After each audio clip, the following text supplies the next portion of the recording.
The alarm was the loudest sound Danny Cole had ever heard in his life. It cut through the walls of his classroom like a knife through soft bread.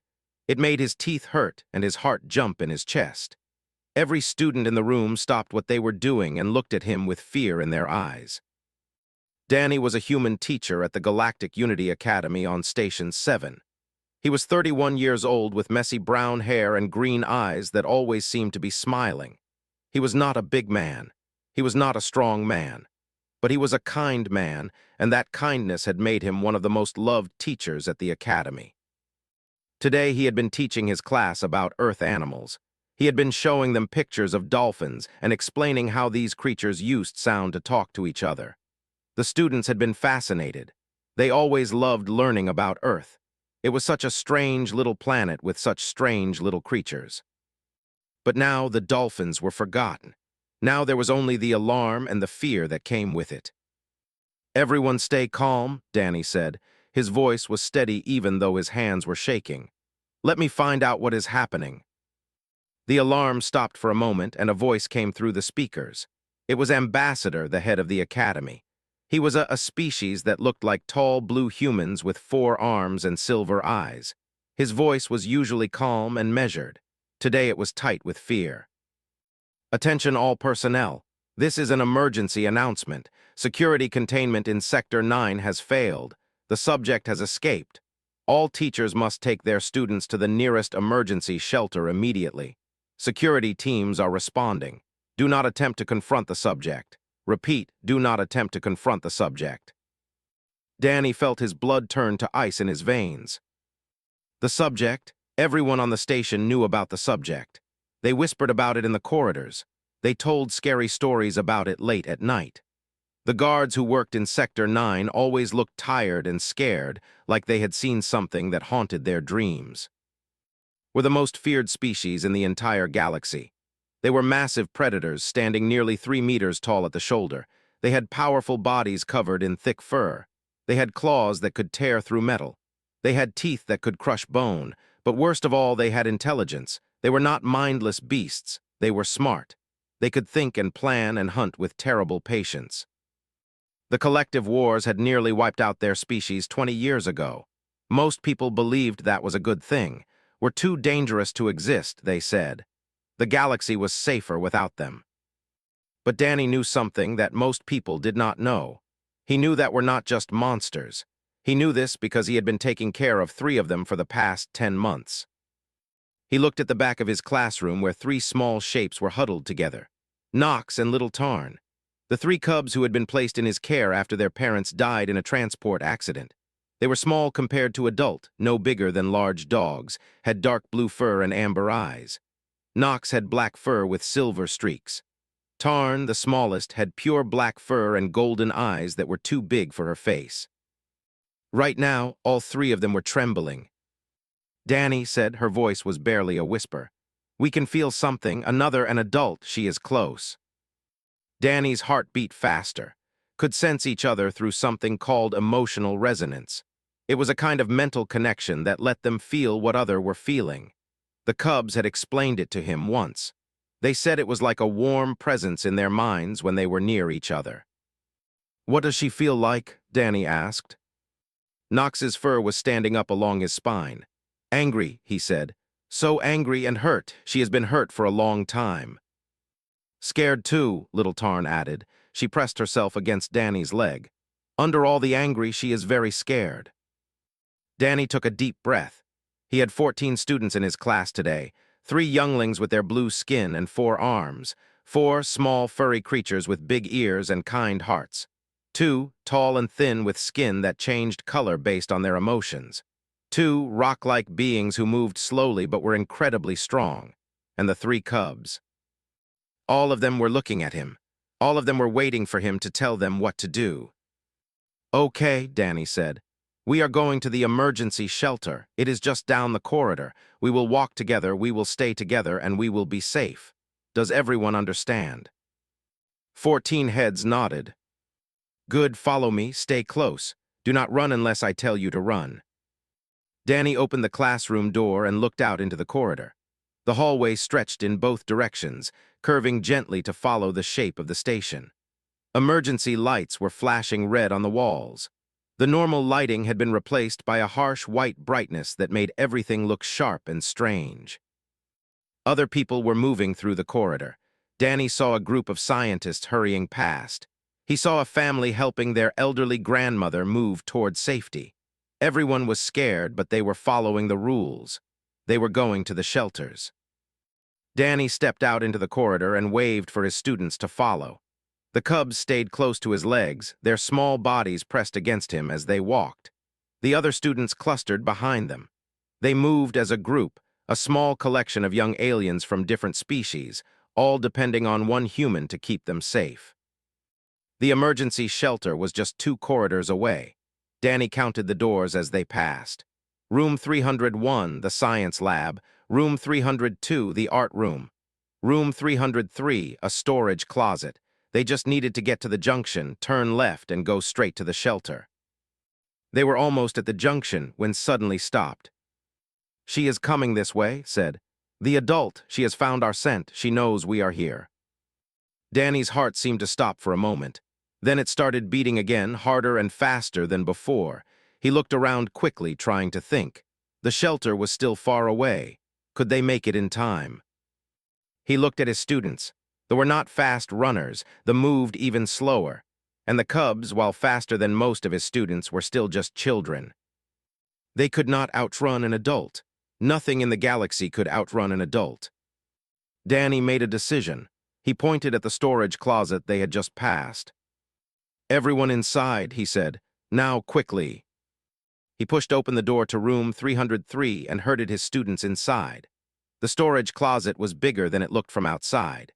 It was full of shelves lined with cleaning supplies and spare equipment.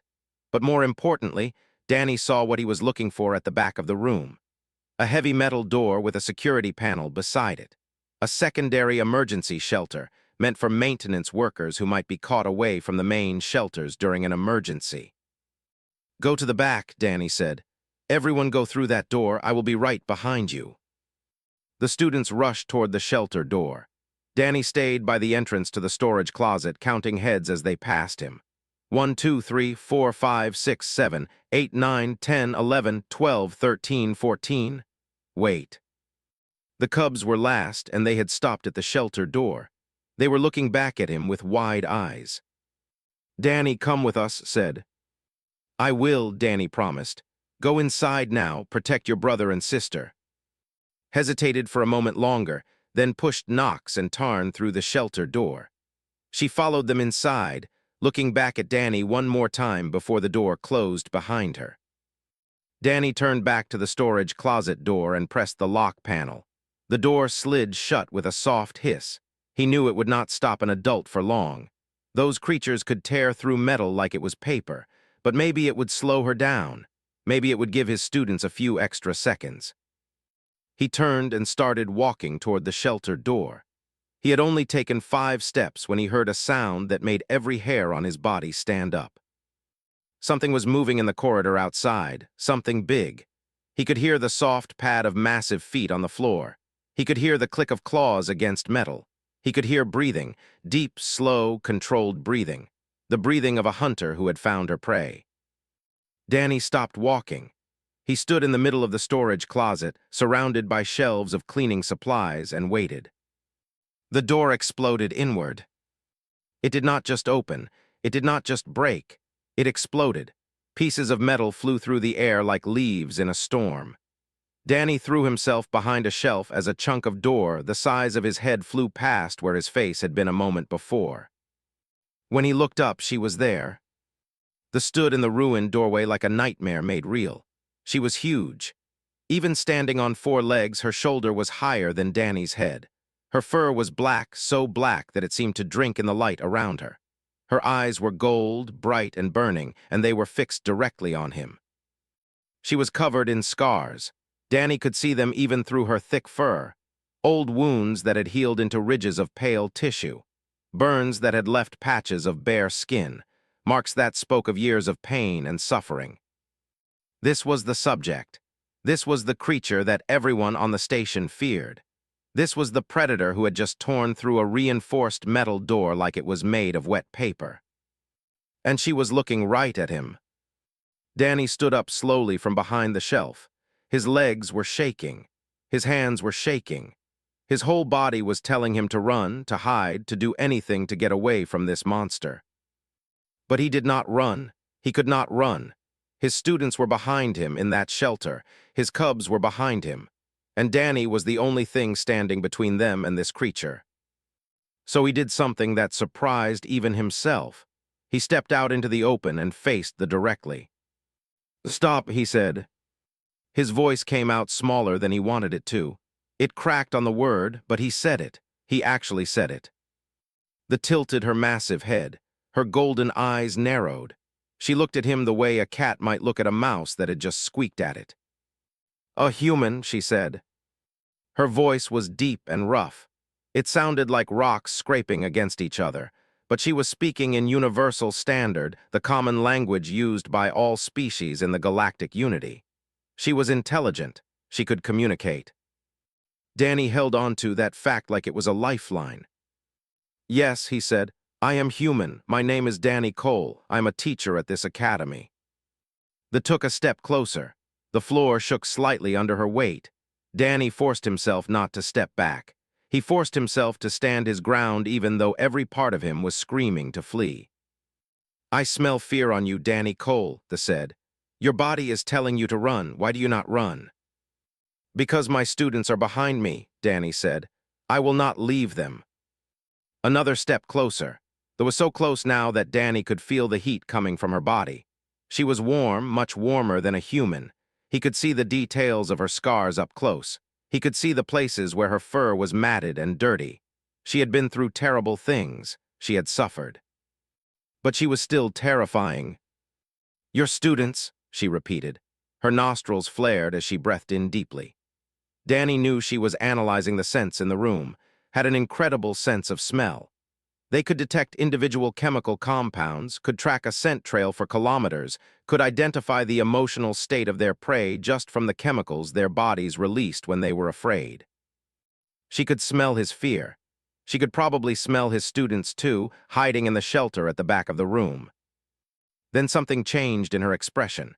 Her ears, which had been laid flat against her skull, slowly rose. Her golden eyes widened slightly. "I smell my own kind," she said. Her voice was different now. There was something in it that had not been there before. Surprise, confusion, something that might have been hope. "Young ones, cubs, there are cubs on this station." Danny's heart was beating so fast he thought it might explode. This was the moment. This was the moment that would decide everything. "Yes," he said. "There are 3 cubs. They are my students. They are under my care." This head snapped back to look at him. Her lips peeled back from her teeth, revealing fangs as long as Danny's hand. She let out a low growl that Danny felt in his bones. "Your care," she snarled. "You dare to claim care over my kind. You, a weak little human who could not survive a single blow from my paw." She rose up on her hind legs, towering over Danny like a mountain of muscle and fur and rage. Her front paws, with their terrible claws, were raised as if ready to strike. She was going to kill him. Danny could see it in her eyes. She was going to tear him apart. But he did not move. He did not run. He just stood there and looked up at her. "I have been their guardian for 10 months, Danny said. His voice was shaking now, but he kept talking. "Their parents died in a transport accident. They were alone. They were scared. No one else would take them. Everyone was too afraid." They paused. She was still towering over him, still showing her fangs, but she had stopped growling. She was listening. "I was not afraid of them," Danny continued. "I looked at them and I saw 3 children who had just lost everything, 3 children who needed someone to love them, so I volunteered to be their guardian." He took a deep breath. His whole body was trembling, but he kept his eyes fixed on this golden gaze. "I have fed them when they were hungry. I have stayed up with them when they had nightmares. I have taught them to read and write. I have helped them with their homework. I have played with them when they wanted to play. I have held them when they cried for their parents." Danny felt tears forming in his eyes, but he did not look away from the predator in front of him. "I love them," he said. They are not my species, they are not my blood, but they are my children in every way that matters, and I will not let anyone hurt them, not even you. They stared at him. The silence stretched between them, heavy and thick. Danny could hear his own heartbeat. He could hear the distant sound of alarms still ringing in other parts of the station. He could hear the soft hum of the station's life support systems. Then slowly they lowered herself back onto four legs. Her fangs disappeared behind her lips. Her claws retracted into her paws. The rage in her eyes faded, replaced by something else. Something that looked almost like wonder. "You speak truth," she said. "I can smell it on you. You actually believe what you are saying. You actually love them." "Yes," Danny said, "I do." There was quiet for a long moment. When she spoke again, her voice was softer, almost gentle. "I thought they were all dead. I thought my entire species was gone. The guards who kept me prisoner, they told me I was the last one. They told me there were no others. They told me I was alone." Danny saw something he never thought he would see in the eyes of a feared predator. He saw tears. Golden tears, gathering at the corners of her eyes and slowly rolling down her fur. "They told me I had nothing left to live for," she finished. Danny's fear was still there, still coiled in his chest like a cold snake. But alongside the fear, he felt something else growing. He felt compassion. He felt understanding. He looked at this massive, terrifying creature and suddenly saw not a monster, but a person who had been hurt very badly for a very long time. "You are not alone," Danny said. "There are others scattered across the galaxy. Not many, but some survived. And here on this station there are 3 young ones who need guidance from an adult of their species." They looked at him with an expression he could not quite read. Then she looked at the shelter door at the back of the room. "I want to see them," she said. "I want to see the cubs." Danny hesitated. His instinct was to protect the children, to keep them away from this predator who had just torn through a metal door like it was nothing. But he looked into the eyes and saw something there that made him pause. He saw loneliness. He saw desperate hope. He saw the kind of pain that comes from years of isolation. "I will open the door," Danny said. "But you need to understand something first. Those cubs have been through a lot. They lost their parents. They have spent the last 10 months being stared at and whispered about by people who fear them. They are finally starting to feel safe. If you do anything to scare them, if you do anything to make them feel threatened." He trailed off. What could he possibly threaten this creature with? She could kill him with one swipe of her paw. They made a sound that might have been a laugh. "You would try to stop me," she said, "even knowing you would fail." "Yes," Danny said simply. They looked at him for a long moment. Then she lowered her massive head until her face was level with his. Her golden eyes were only inches from his green ones. He could feel her warm breath on his skin. "My name is Senna," she said. "I was captured 15 years ago during the last days of the war. I have been a prisoner ever since. I have been experimented on, studied, kept in a cage like an animal. I have killed many beings in my escape today. I am dangerous. I am angry." She paused. "But I would never, ever harm a cub of my own kind. This is a truth that goes deeper than anything else inside me. It is written in my blood. It is woven into my soul." Danny looked into her eyes and knew she was telling the truth. He did not know how he knew, but he did. Maybe it was something in her voice. Maybe it was something in the way she held herself. Maybe it was just instinct, the same instinct that had told him to take in 3 orphaned cubs 10 months ago. "Okay," Danny said. "I will open the door." He turned and walked to the shelter door. His back was to Senna, completely exposed. If she wanted to kill him, this would be the perfect moment. But she did not attack. She just waited. Danny pressed his hand to the security panel. The shelter door recognized his handprint and slid open with a soft hiss. Inside, 14 pairs of eyes looked up at him. They were huddled in one corner, their forearms wrapped around each other. They were clustered together, their big ears pressed flat against their heads. They had turned a pale shade of gray, which Danny knew meant they were terrified. They were standing in front of the younger students, using their rock-like bodies as shields. And at the front of the group, standing between Senna and the other students, were the 3 cubs. "Danny," said, her voice was trembling. "Danny, we can feel her, she is so close." I know, Danny said softly. She wants to meet you. She thought she was the last of your kind. She did not know you existed. Samber's eyes widened. She looked past Danny, through the open doorway, at the massive figure waiting in the storage closet beyond. She is so sad, whispered. I can feel it now. Under all the anger, she is so sad. Danny knelt down so he was at eye level with the cubs. I know you are scared, he said. I was scared too, but I think she needs you. I think she needs to know that she is not alone anymore. Knox's fur was still standing up, but there was something else in his eyes now. Curiosity. She feels like home, he said slowly. Like how Mama and Papa used to feel, but different. Little Tarn pressed against Danny's side.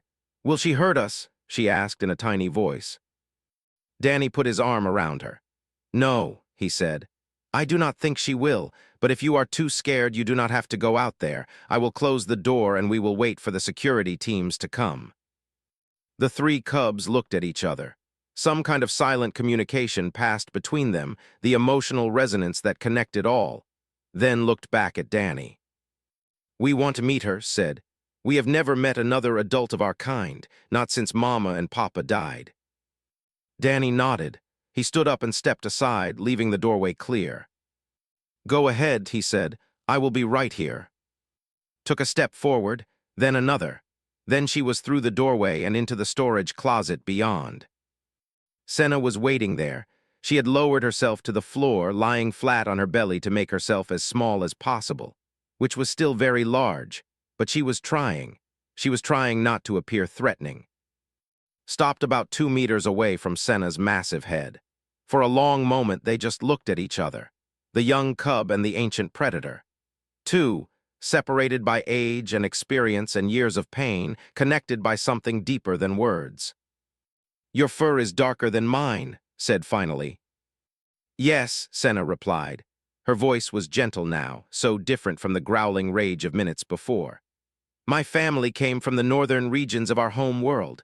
The fur is darker there to help us blend in with the long nights. I am from the southern regions, said. My fur is blue like the summer sky. My mother's fur was blue too. Blue is beautiful, Senna said. Your mother must have been beautiful. She was, said, and then without warning she burst into tears. Senna made a sound, a low rumbling that came from deep in her chest. It was not a growl. It was something softer, something warmer. Danny had read about this sound in his research on behavior. It was called a comfort song, the sound that adult made to soothe distressed young ones. Moved forward, closing the distance between herself and Senna. She pressed her small body against Senna's massive chest and sobbed. Senna curled one enormous paw around her, holding her gently, so gently, as if she were made of glass. Knox came next. He was trying not to cry, trying to be brave like he always did, but his lower lip was trembling. Senna reached out with her other paw and pulled him close too. And then little Tarn, the shyest of them all, walked out of the shelter and up to Senna. She climbed onto Senna's massive paw and curled up there, pressing her small face against the warm fur. I missed having a big person, Tarn whispered. A big person like us. The other big people here are nice, but they are not the same. Senna's golden tears were flowing freely now. She gathered all three cubs close to her body, making that low, rumbling comfort song, and she wept. Danny stood in the doorway of the shelter and watched. Behind him, his other students had crept closer, peering around him to see what was happening. They were still scared, but they were also fascinated. They had never seen anything like this. Is the big scary one crying? One of them whispered. Yes, Danny said softly. She is crying because she is happy. She thought she was alone, and now she knows she is not. The little thought about this for a moment. That is a good reason to cry, she decided. Danny smiled despite everything. Yes, he agreed, it is. He turned back to watch Senna and the cubs. The massive predator had curled her body around the three small ones, creating a protective circle of warmth and fur. The cubs were nestled against her, their small bodies rising and falling with her breathing. They looked peaceful. They looked safe. And Senna, for the first time in 15 years, looked like she was home. The security teams arrived 30 minutes later. They came with weapons drawn and shields raised, expecting to find blood and bodies. Instead, they found a human teacher sitting on the floor outside a shelter, surrounded by 11 young students of various species, watching quietly while a massive predator groomed the fur of 3 sleeping cubs. Chief, the head of station security, was a big with gray skin like granite and eyes like black stones. He had been doing this job for 20 years. He had seen a lot of strange things, but he had never seen anything like this. "Teacher Cole," he said, his deep voice rumbling like distant thunder, "would you mind explaining what is happening here?"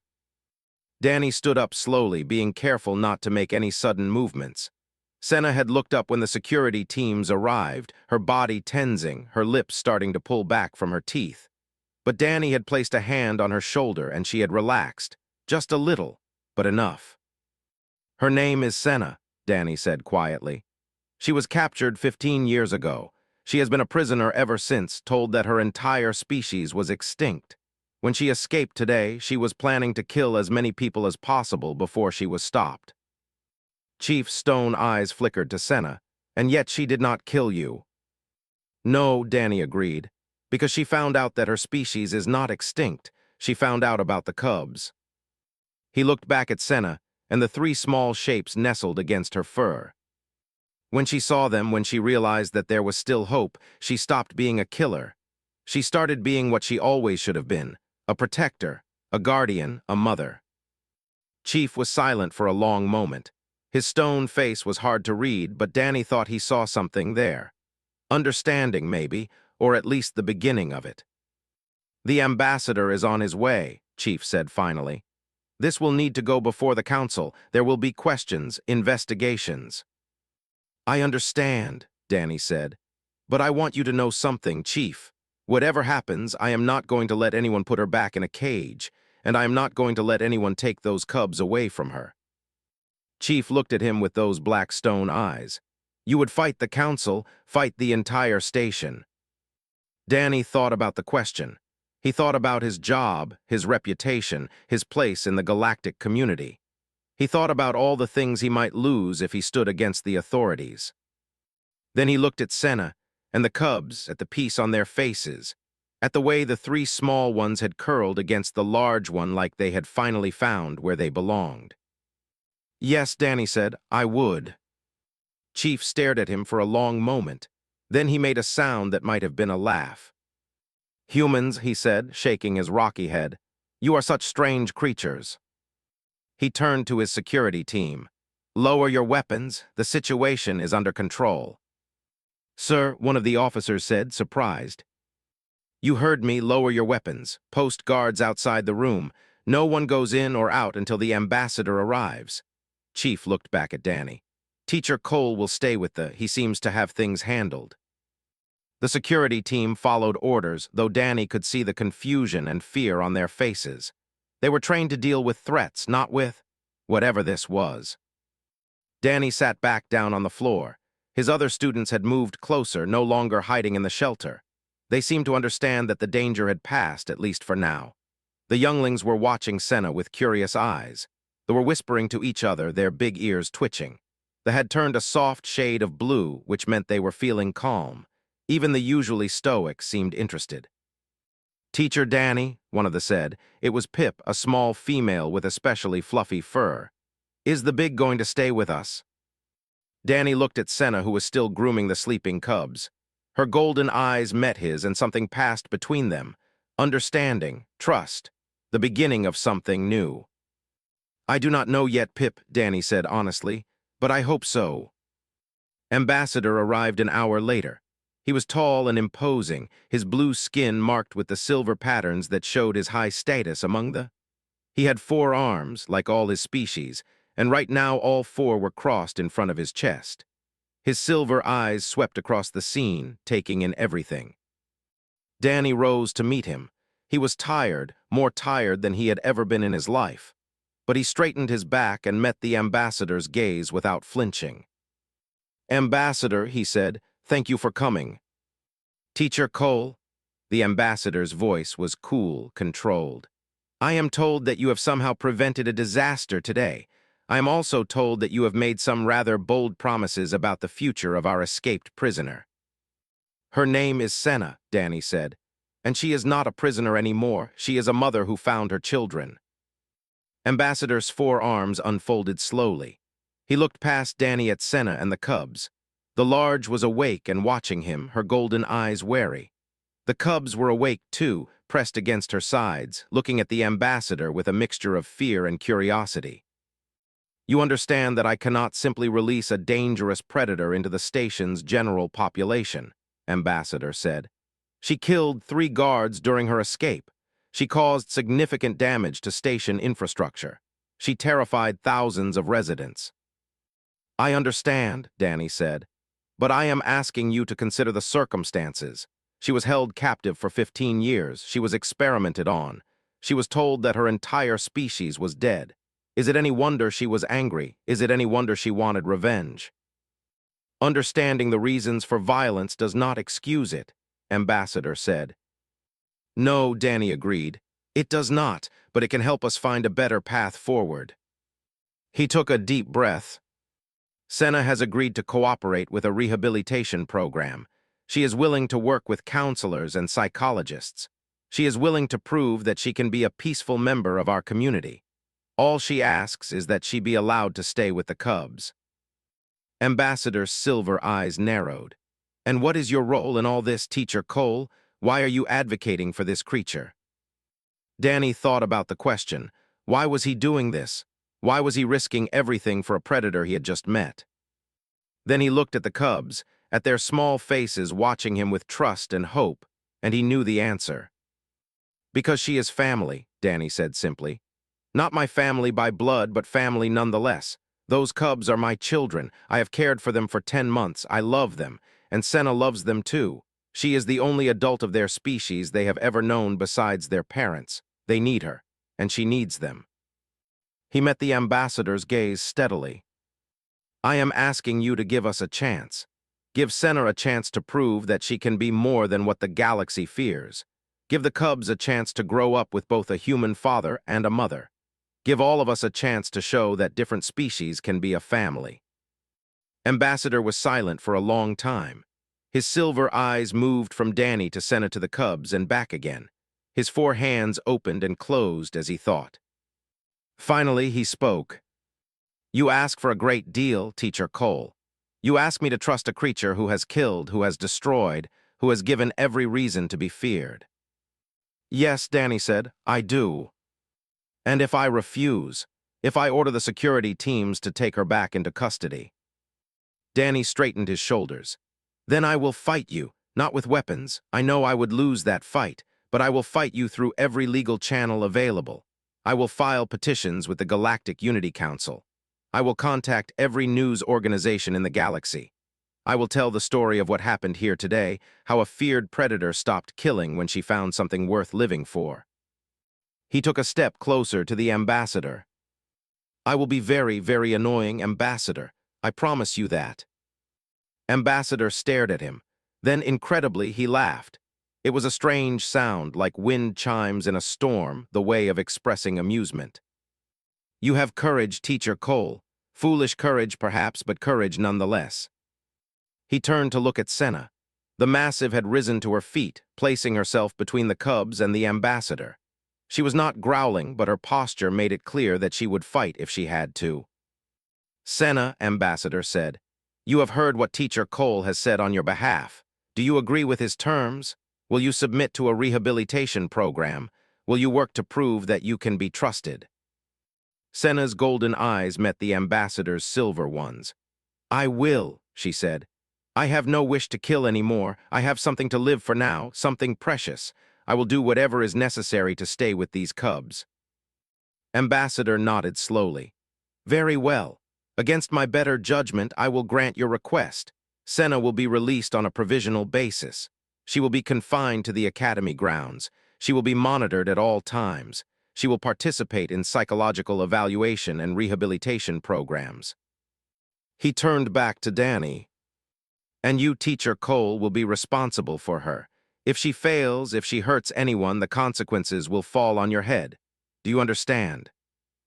I understand, Danny said. I accept that responsibility.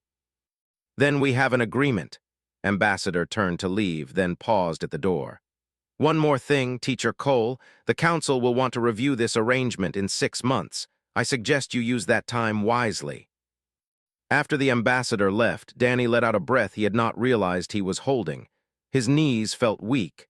His hands were shaking. The stress of the past few hours was finally catching up with him. He felt a warm presence at his side and looked up to see Senna standing next to him. The massive bent down until her face was level with his. "Thank you," she said softly. "No one has ever fought for me before. No one has ever believed I could be more than a monster." Danny reached out and placed his hand on her muzzle. Her fur was rough but warm under his palm. "Everyone deserves a chance to be better," he said. "Everyone deserves someone who believes in them." Senna closed her golden eyes for a moment. When she opened them again, they were wet with tears. "The cubs spoke of you often," she said.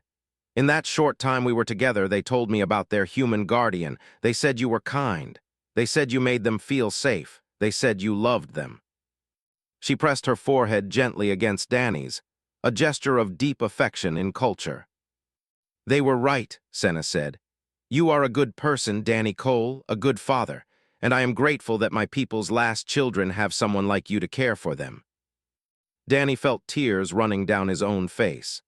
"They are lucky to have you too," he said. "They need someone who can teach them about their heritage, their culture, their history, things I could never teach them, no matter how hard I tried." Senna made that low rumbling sound, the comfort song. "Then we will raise them together," she said. "A human and an unlikely family, but a family nonetheless." Danny laughed through his tears. "The galaxy has never seen anything like us." "No," Senna agreed. "It has not. Perhaps it is time for something new." Behind them, 3 small voices piped up. "Danny, Senna," it was, with Nox and Tarn peeking out from behind her. "Can we come too? We want to be part of the family talk." Danny and Senna looked at each other and smiled. The human smile and the one looking very different but meaning the same thing. "Come here," Danny said, opening his arms. "All of you." The 3 cubs rushed forward and collided with Danny and Senna in a jumble of fur and arms and happy sounds. Danny found himself laughing, truly laughing, for the first time in what felt like hours. His other students watched from the doorway of the shelter. They had been quiet through all the serious adult conversations, but now they were smiling too. Even the usually stoic younglings had expressions that looked like happiness. "Teacher Danny," Pip called out, "can we join the hug too?" Danny looked at the cubs, then at Senna. The massive nodded slowly. "Come on," Danny said, waving the rest of his students over. "Everyone come join." What followed was the strangest group hug in the history of the Galactic Unity Academy. 14 young beings of various species piled together with one human teacher and one massive predator. There were too many arms and legs and appendages. There was laughing and happy squeaking and rumbling comfort songs. It was chaotic and messy and absolutely perfect. In that moment, surrounded by his students and his cubs and his new partner, Danny Cole understood something important. Family was not about blood or species or where you came from. Family was about love. It was about choosing to care for each other.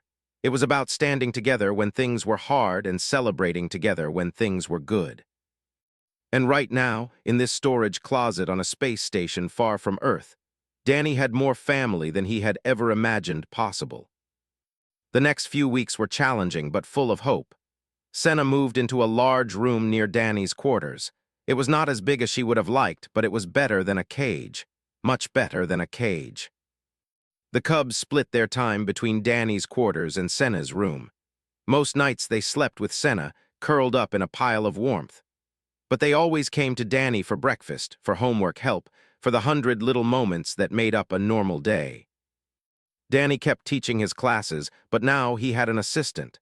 Senna attended every lesson, sitting at the back of the room where she could watch and learn. She was fascinated by the way Danny taught, by his patience and kindness, and the way he made every student feel valued. "You treat them like people," Senna observed one day after class. Not like beings who are smaller or weaker than you treat them like they matter. They do matter, Danny said simply. Every one of them. Senna was quiet for a moment. Then she said, "The scientists who kept me captive never treated me that way. To them, I was just a subject, something to be studied and controlled." Danny reached out and touched her paw.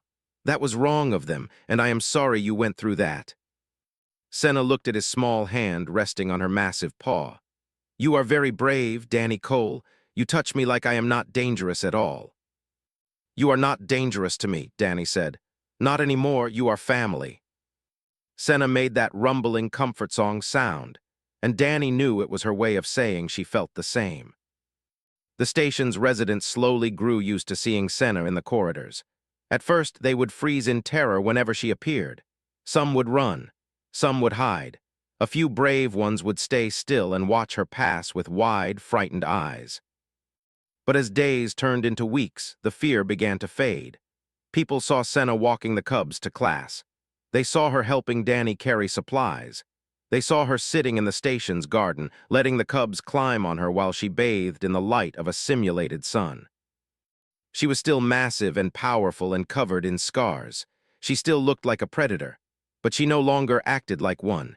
She acted like what she was now, a mother, a guardian, a member of a strange and wonderful family. 6 months passed faster than Danny expected. When the day of the review hearing arrived, he was nervous. He had done everything he could to help Senna integrate into the station community. She had attended every counseling session. She had followed every rule. She had not hurt anyone or even threatened anyone. But would it be enough? The hearing was held in the station's main council chamber. Ambassador presided, along with representatives from several other species.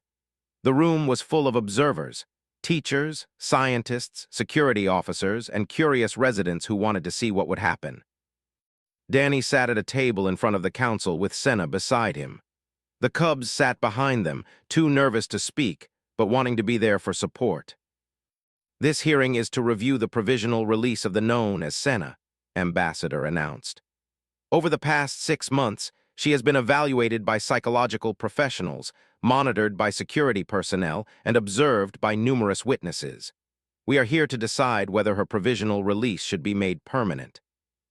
He turned to one of the other council members, a named Elder Myra. "Elder Myra, you conducted the psychological evaluations. What are your findings?" Elder Myra stood, her big ears twitching nervously. "My findings are surprising," she said. "When Senna first arrived for evaluation, she showed signs of severe trauma. 15 years of captivity had left deep scars, both physical and mental. She had difficulty trusting others. She was prone to anger and fear. She had nightmares nearly every night." She paused, looking at Senna. "But over the past 6 months, she has made remarkable progress. The anger has faded. The fear has lessened. The nightmares still come, but they are not as frequent. She has learned to trust again, to hope again, to believe that the world can be good." Elder Myra turned back to the council. "In my professional opinion, Senna is no longer a threat to this station. She has found purpose in caring for the cubs and supporting Teacher Cole. She has found peace. I recommend that her release be made permanent." Danny felt relief wash through him, but he knew the hearing was not over yet. Ambassador nodded and turned to Chief. "Chief, what is the security assessment?" Chief stood, his rocky face as hard to read as ever. "In 6 months of monitoring, Senna has not committed a single act of violence. She has not threatened anyone. She has followed all the rules of her release without complaint." He paused, and something that might have been respect entered his voice. "More than that, she has actively helped station security on 3 occasions. Once when a fire broke out in the residential wing, she helped evacuate the area faster than our teams could have managed alone. Once when a ship docked with smuggled weapons, she detected the hidden compartment by scent and alerted us before anyone could be harmed. And once when a young child got lost in the maintenance tunnels, she tracked him by scent and brought him back to his parents." Chief looked at Senna directly. "I was one of the first to respond to her escape. I saw what she was capable of when she was angry and desperate. I was not sure this rehabilitation program could work." He shook his rocky head slowly. I have never been happier to be wrong. Senna is not a threat, she is an asset. I recommend permanent release. More relief flooded through Danny, but he could see that some council members still looked skeptical. Ambassador looked around the table. Are there any objections or concerns to be raised? One of the council members, a named counselor, raised her hand. Her skin was shifting through shades of gray and purple, showing her uncertainty. I have a question for Teacher Cole, she said. Danny stood. Yes, counselor. Teacher Cole, you have taken a great risk in advocating for this. You have made yourself responsible for her actions. You have invited her into your home and your family. Counselor's colors shifted to a deeper purple. Why? What made you believe so strongly that she could change? Danny thought about the question. He thought about that moment in the storage closet when Senna had torn through the door like it was paper. He thought about the rage in her eyes and the way it had faded when she saw the cubs. He thought about the tears that had rolled down her fur when she realized she was not alone. Because I saw who she really was, Danny said finally. Not the predator, not the killer, not the monster. I saw a person who had been hurt so badly that she had forgotten how to be anything but angry. And I thought that if someone just gave her a chance, if someone just believed in her, she might remember. He looked at Senna, who was watching him with those golden eyes. I was right, he said simply. She remembered, and now she is one of the best people I know. The council chamber was quiet. Then Ambassador spoke. I believe we have heard enough. I call for a vote. All in favor of granting Senna permanent residency on Station 7. One by one, the council members raised their hands. Elder Myra, Chief, Counselor, one after another until every hand in the room was raised. The vote is unanimous, Ambassador announced. Senna is hereby granted permanent residency on Station 7. She is no longer a prisoner or a subject. She is a citizen with all the rights and responsibilities that entails.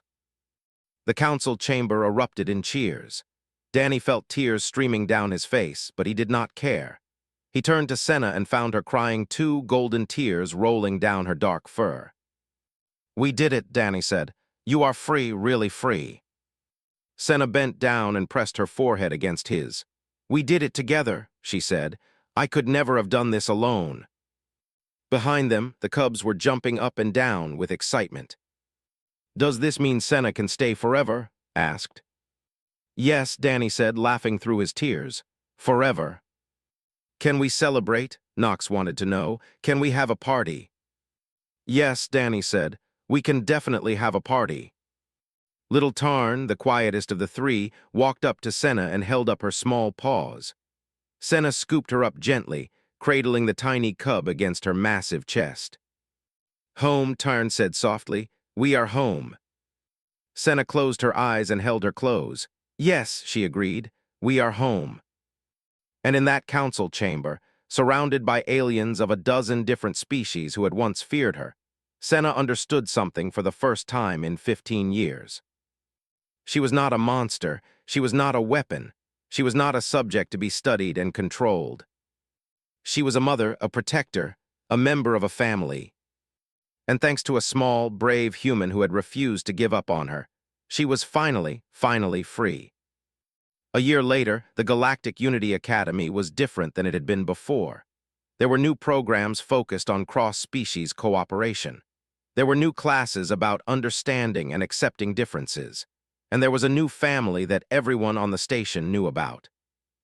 Danny Cole still taught his classes about Earth animals and galactic history and all the subjects he loved. But now he had a co-teacher. Senna taught the older students about culture and history, about the civilization that had been nearly destroyed in the wars, about the traditions and stories that she was determined to pass on to the next generation. The cubs grew bigger and stronger every day, was taking advanced classes and talking about becoming a diplomat someday.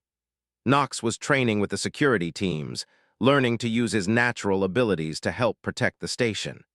And little Tarn, who had once been so shy she barely spoke, had become the most popular storyteller among the younger students. News of what had happened on Station 7 had spread across the galaxy. Documentary makers came to film the strange family. Scientists came to study the unprecedented case of human bonding. Politicians debated what this meant for the future of species relations.